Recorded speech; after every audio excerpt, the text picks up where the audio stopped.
What is cryptocurrency? Does India have regulations for cryptocurrency? Is cryptocurrency legal or is it illegal in India?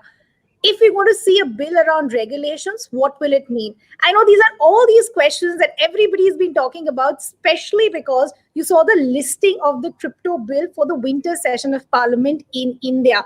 Till now, we don't have regulations. So, which way will we go as far as the crypto market is concerned? Do we need to have a blanket ban?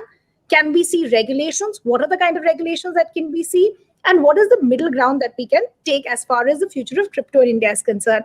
To talk about all these questions and much more, I have with me Ajit Khurana, and I also have with me Arjun Vijay. Both of these gentlemen understand the nitty-gritties of the crypto market quite well. Gentlemen, thank you for taking out the time and joining us here for this very interesting discussion. Ajit, I want to begin with you first. Now, we saw panic selling yesterday. We saw prices crash. We saw a lot of investors extremely worried. And the biggest fear and the reason behind that fear was the description of what the listing of the bill said. It said, it's pretty similar to what we'd seen in February, but it said all private cryptos will be banned. Now, as much as I understand that we currently don't have a definition of private cryptos, right? So then how do we know what will be banned, what will be left out? And that's led to a lot of investors worrying about what will happen to my money. Is this the time to pull out? Should I still stay in? Will you help us understand what are private cryptos? Sure. So, in the crypto world, privacy coins exist. However, when the term private cryptocurrency was first introduced in February, when the budget session of Parliament introduced a similar wording in the agenda, we all went, like, what does this mean? And the government has subsequently clarified that private cryptocurrency for them means that any cryptocurrency not issued by a government. So I think that is not unclear. What, however, I think is really totally unclear and has been misinterpreted is the fact that somehow the wordings on the point number 10 of the agenda of the upcoming Lok Sabha session indicates somehow an upcoming ban. I think that has been grossly misinterpreted, and it just is a continuation of the matter which was discussed in an earlier session. It does not indicate any banning that is upcoming, according to me.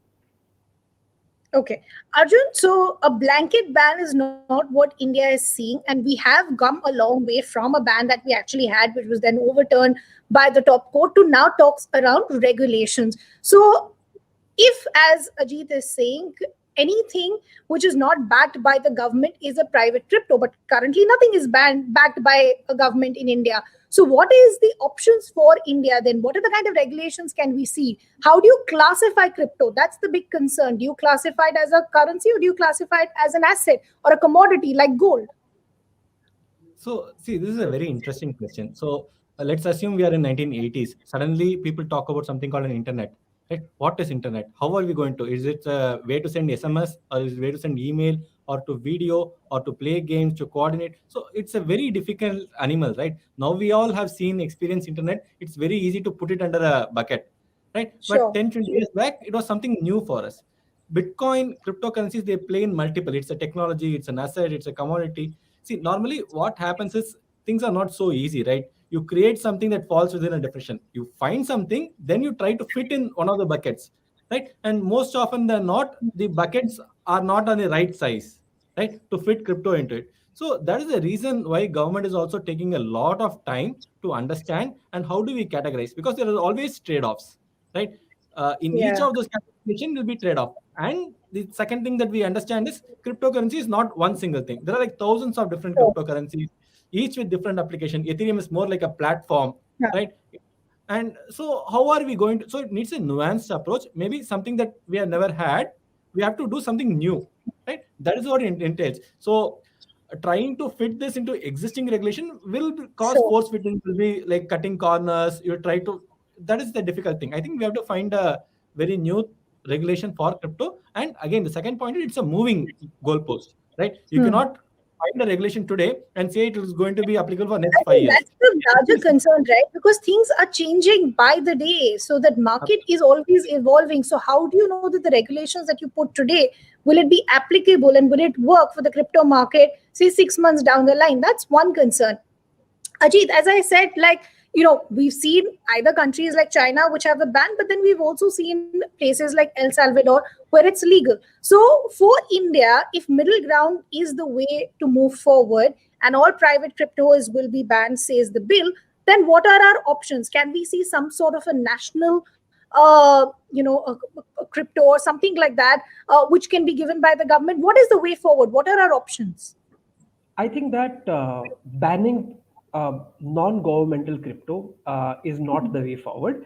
Otherwise, you would have to ban all news channels and go only with Doordarshan, and we are never going back to that era, right? Sorry for the below the belt if you felt, but all the same, I Why think would you that want to shut down our employment opportunities? we don't want to shut down anybody's employment, including the non-governmental crypto. But having said that, I believe that uh, instead of looking at an example of China, which has banned not just crypto but also Facebook and Google, keep that in mind, or Sure. looking at El Salvador, which while very pleasing to people in crypto, actually has made Bitcoin legal tender, which is a little far-fetched thing for a matured economy like some of the others.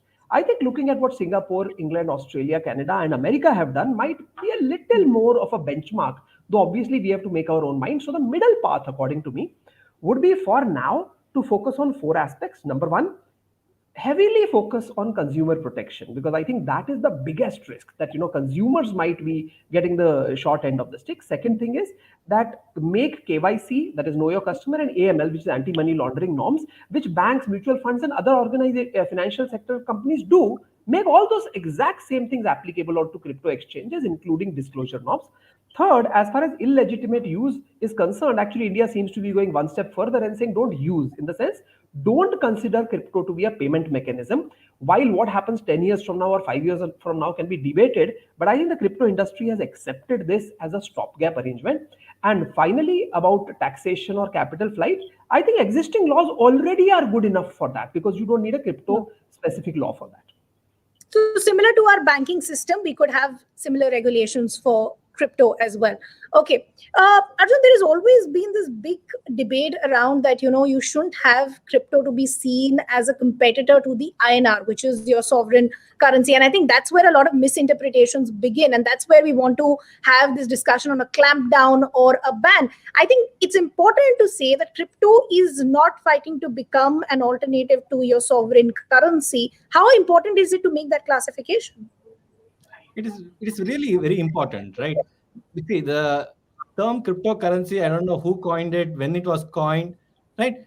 So the way we give names to things kind of decides its path. That's Sure, a very clear sure. thing. Irrespective of the technology, underlying technology, the naming itself gives so much power to the tech, right? Or in this case, it has created a lot of issues, right? So as I said, this is like internet, right? Payment might be a far-fetched use case, but currently no one is using it for payment. I would be Hmm. stupid to pay for my food in bitcoins, right? It's such a volatile asset. I don't know if I'm paying 10 rupees, 15 rupees, or 8 rupees. Even the shopkeeper will Sure. not know. So no sane person is going to use, except for a fancy bragging rights. No one wants to use it as a payment system, and I don't see Hmm. that as a threat to the Indian rupee. Right? It's very convenient to swipe my credit cards or debit card wherever I go shop, right? और Hmm. Ajit Khurana जी, अगर मैं कुछ काम देता हूं और वो मेरे से कुछ काम करता है, when I want to have payment, I want to know how much I will, right? Because my expenses are in rupee, I don't want to take money in this thing. After I Sure. get the money, if I invest in crypto or not, that's my problem, right? I decide if I want to invest or something. So I think most of the exchanges agree this, that they don't want crypto to be the payment mechanism, because there's also no reversal mechanism, there's no chargeback mechanism here, right? Ah. So payment systems need a chargeback. It doesn't exist here. So we are Ah. anonymous when we say that we I think don't that want. was the line that we saw even yesterday. Ajit, like there was, I said, as there was panic selling, you saw Wazir X crashed, for example. People were worried that my money is gone. How will I get it back? One, what will be your word to investors? Do we need to panic right now, or can they stay still at the position that they are in? You never need to panic. In fact, what I would tell you is there a good benchmark of, see, if I think a reducing price or even a crashing price by itself does not symbolize panic. But when the prices of the same crypto assets in India start trading at a significant, ghastly discount to the same asset being traded abroad, right? It is Globally, yeah. like unforgivable, and that is a symbol of panic. My advice to crypto investors would be actually the turning on the head of my usual advice. Usually, I say think hard, research hard before buying crypto. But as of the last 24 hours, I've been saying, think hard, research hard before selling crypto, because your reasons may not be right. Right. So then we come back to the larger question, right? Currently, yes, we don't know which way the government will go. Arjun, is it then fair to say that today, the kind of environment that we have for crypto in India, with one of the largest investors in India, that regulating crypto will be far easier than a blanket ban, because you will have very serious repercussions if we do see a complete ban in terms of prices crashing, market impact, so on and so forth. See, absolutely right. Regulating also gives government a breathing time, right? Because as things are changing, they can bring new and new rules, right? When you ban it, you are shutting down the doors. What happened to India in the 1960s and 70s? We have to take back our words. We have to liberalize economy in 1990s. Same thing might happen if you ban it. But when you regulate it, you can bring new restrictions, new rules, and adapt based on the changing times, right? This is first part. The second part, by the nature of crypto, right? For government to oversee it, they need data. By regulating it, they are going to get data. Like, what are the licensed exchanges in India? They are going to provide data, like who is buying, how much they are buying. There's going to be a Hmm. KYC attached to each and every buy and sell. If when you ban it, you push it into the gray markets, right? Where the Hmm. trading is based on cash, you don't know who is buying, investor protection is zero, right? So we don't want this already happened. And when banking ban was in effect, we see a lot of customers burning their hands by trading outside the exchanges, Hmm. and it's a very crazy area, right? So regulating it gives government the data and the time to understand it. With data, they can also understand what people are using it for and how we should regulate it. Otherwise, we are just walking in the blind. We don't know what is happening, who is using how much. Right now, today, India, if MP wants to know how much Indians are buying, how many Indians have already invested, they are getting the data. Had it been banned, you will have no data. So that is a very important part. Why government should regulate it. Okay, so regulate is the way to go forward as far as India is concerned. As I said, we do have one of the largest group of investors in India. What will be the future? Only time will tell. We don't know which way the government will go. What is the definition of the private cryptos that the government is working with? But the winter session will start in a couple of days, so all our queries will be answered very, very soon. I'm completely out of time. Ajit and Arjun, always a pleasure talking to you. Thank you so much for taking out the time. We'd love to hear from all our viewers as well. What did you think of the discussion? What are some of the other questions that you'd like to take us up next time as well? For now, this is me signing off. Thank you so much for watching.